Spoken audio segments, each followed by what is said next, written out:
and 2. Give me 3, 2, 1.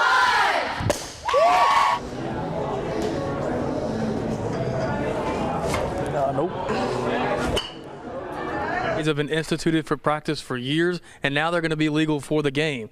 And as you can see, they go all the way around a helmet, adding a protective layer. Red Wolves just finished up practice number 1 here in Mobile. A lot of energy, a lot of focus. Coach Jones talks about getting back in the swing of things, also with a balanced offense and a physical defense. Take a look at what they had to say. We are 3 days away from a Sun Belt showdown in Jonesboro. Let's go inside the numbers with the Red Wolves. It's time for A-State Stats.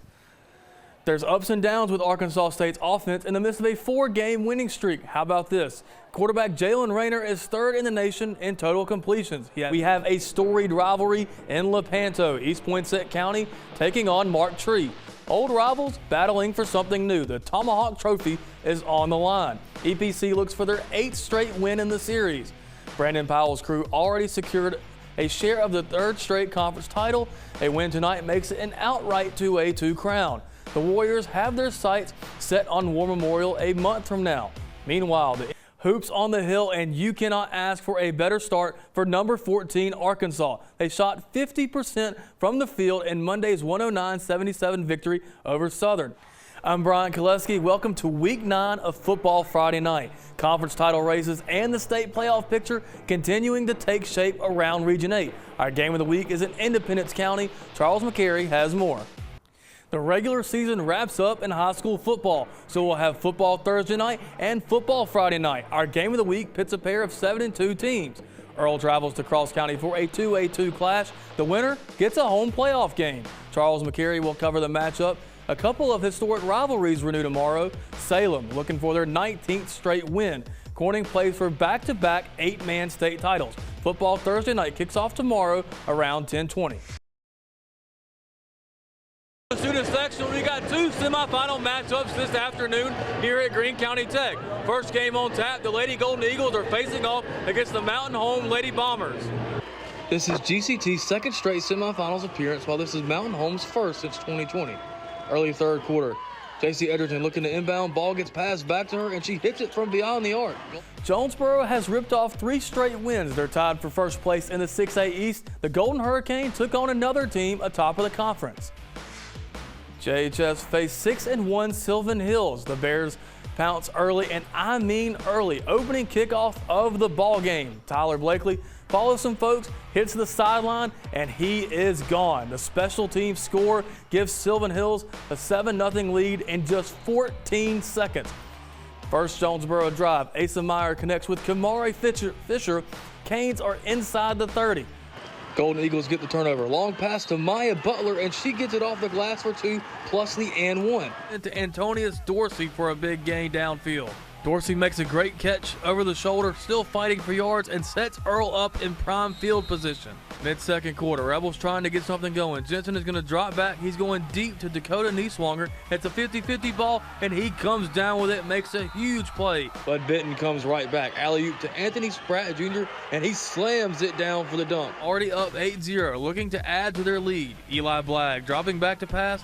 Can't find anyone, and he takes off following his block and stiffs arm his way to the end zone. Greyhounds aren't going away, threatening in the red zone. It's a play action pass. Reynolds rolls out and throws it to Tavarius Hardaway, who makes the diving catch in the corner of the end zone for the touchdown. What a catch. Brogan Tate and 5-year-old Shane Shirley share a rare bond, and after the Bobcats' first game of the season, that bond was on display when the two shared a moment on the sideline.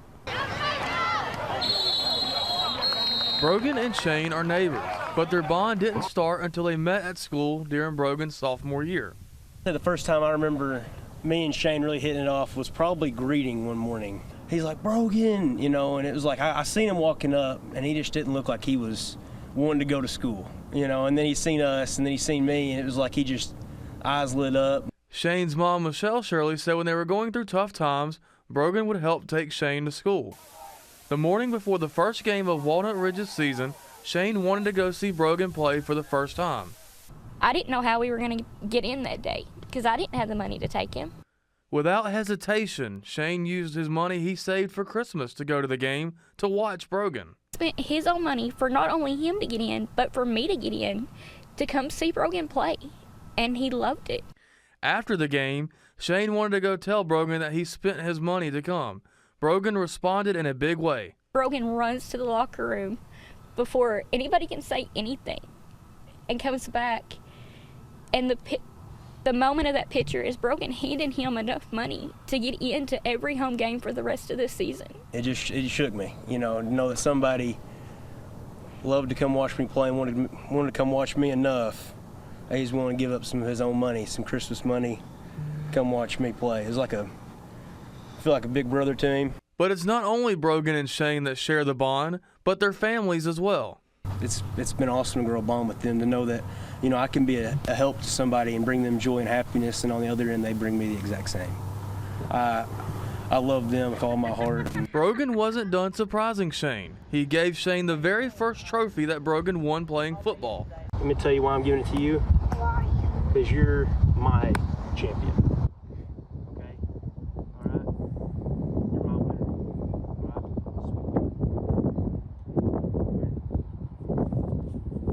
All right? Shane, what does Brogan mean to you, man? He's everything. Brogan said that as the season goes along, he wants to try and find ways to find Shane after he makes plays on the field. In studio, Brian Koleski, K8 News. Know about the All-American Girls Professional Baseball League that began back in 1943. But have you heard about the All-American Redheads? Well, they were a world-traveling women's basketball team known for both their tricks on the court and their vibrant hair color. Bryant Koleski from our NBC affiliate KAIT spoke with the former Hoopers as they reunited just this past weekend. Are the redheads pretty and trim? We come to your town to play ball and win. The All-American Redheads were a traveling professional women's basketball team known for breaking barriers in the sport. They got their start in 1936. Willa Faye Mason, or Red as they call her, is the oldest living member of the team. She joined in 1949. One time I had seen the redheads play at my gymnasium, and I couldn't believe that girls could play basketball like that. They would do tricks and play against the men, and even won against men's teams. The redheads were a team that were made up of wonderful girl basketball players, and the booking sent us all over the USA, Canada, Alaska, and into Mexico. You would have to try out, just like you would any other sport. You'd try out, shoot, pass, and things like that. And then, of course, we trained a couple months where you learned how to do the tricks. But you had to be able to play ball. He wanted the best of the best. In 1955, the Redheads had a new owner by the name of Orwell Moore and a new base in Caraway, Arkansas. This weekend, the team was back in Jonesboro for a reunion. We just kind of try to get together every so often. As I said, I'm the youngest, and then some of these are older. Our oldest was Red, obviously. We don't know how many years that they have left, so we don't want to lose that time that we get to fellowship and have time with them. The All-American Redheads stopped traveling and playing in 1986, but their legacy lives on.